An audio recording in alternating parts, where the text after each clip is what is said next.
À l'affiche du spectacle inédit En clair vive demain, qui sera diffusé le samedi 17 juin 2023 sur C8 dès 21h15, Michel Bernier a accepté de répondre aux questions de Télé Loisirs entre deux tournages de la saison 9 de La Stagiaire pour TF1. Et elle se livre notamment sur les diktats imposés aux femmes, surtout après 50 ans. En mars 2022, Michel Bernier investissait Playel à Paris pour présenter Vive demain, One Woman drôle et énergique qui explore aussi bien les thèmes des inégalités de genre, les relations hommes-femmes, la censure des humoristes ou encore son rôle de grand-mère auprès des jumeaux Zoé et Roméo. Bonne nouvelle pour ceux qui auraient loupé ce spectacle inédit En clair, il sera diffusé le samedi 17 juin 2023 dès 21h15 sur C8. À cette occasion, la jurée de Mask Singer sur TF1, dont une boulette avait permis de démasquer sa fille Charlotte Gaccio sous un costume, a accepté de répondre à nos questions.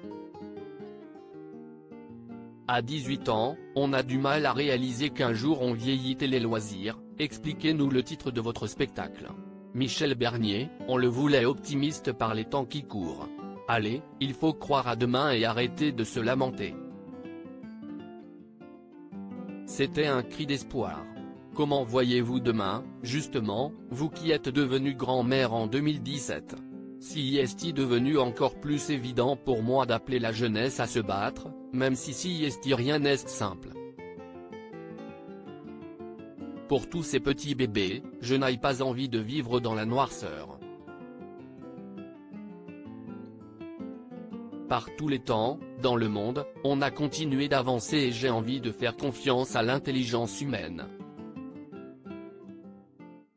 Elle rit, vous vous adressez sur scène aux jeunes de 18 ans. Si c'était à refaire, que changeriez-vous de cette époque? J'aurais aimé rester à 18 ans, elle rit. L'insouciance, l'idée que tout est possible. On a du mal à réaliser qu'un jour on vieillit. Si est ça qui est beau, on a encore le temps de se tromper, de changer Davis. Si est merveilleux de pouvoir tenter et prendre des risques. Ce qui n'est plus le cas à 66 ans selon vous? On peut. Mais on a moins d'énergie. Et le chemin rétrécit, tant qu'on est en bonne santé, on peut encore s'amuser. Mais on a aussi conscience de la valeur des choses, de la vie et des êtres qui nous manquent. Le quotidien est plus fragile. Les hommes peuvent vieillir ou guérir, on continuera d'écrire des rôles pour eux. Vous vous moquez aussi dans votre spectacle du diktat de la minceur et de la jeunesse éternelle. J'ai eu de la chance, comme je n'ai jamais été perçue comme une femme glamour qui faisait tourner la tête des garçons, j'ai l'impression de moins vieillir dans mon métier. Si est-il plus difficile pour les canons de beauté à qui l'on dit à 50 ans que les hommes ne se battront plus pour eux. On passe très vite d'un rôle de mère d'adolescent à celui de grand-mère. Entre les deux, il y a peu de scénarios écrits pour les femmes.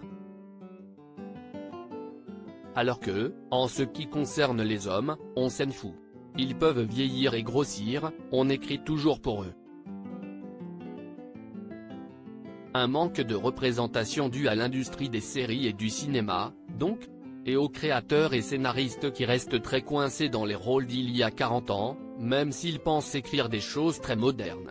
Quand je coécris mes spectacles ou tourne La Stagiaire, j'ai l'impression de casser les codes à ma manière, je me moque de moi tout en étant lucide, je suis une femme d'aujourd'hui avec l'âge qu'elle a. Aujourd'hui, vous êtes-vous réapproprié cette image de femme glamour? Je voudrais encore être une femme aimable et appréciable, même si je ne rentre pas dans du 36, elle rit. Être maigre ou mince pour être heureux, si est-il une fausse idée du bonheur? On nous a un peu tordu l'esprit avec ça tout en complexant et culpabilisant les femmes.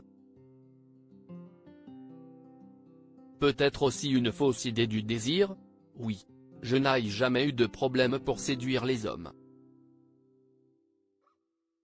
Le charme passe aussi par le naturel et la sympathie.